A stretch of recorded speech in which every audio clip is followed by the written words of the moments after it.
לפני שנים עזבתי את ישראל.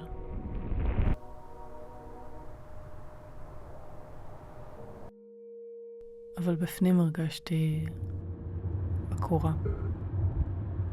היום 5 באוקטובר 2023. אמרתי לעצמי שהביקור הזה יהיה קצר. באירוע חסר תקדים של עשרות מחבלים ברצועת עזה ולהגיע לתוך יישובים. עכשיו אני יודעת. זה הרגע בו הפסקתי לברוח.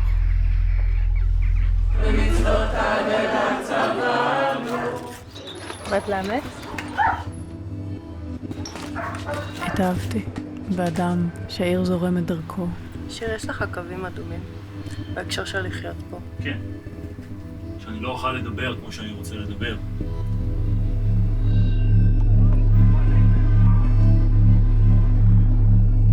העיקר שאסור להשוות. בוודאי שמותר להשוות. מחסומים. שפת האם שלי הפכה לי לזרה.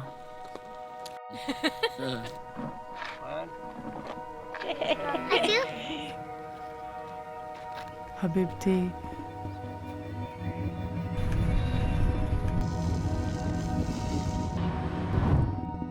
I hope one day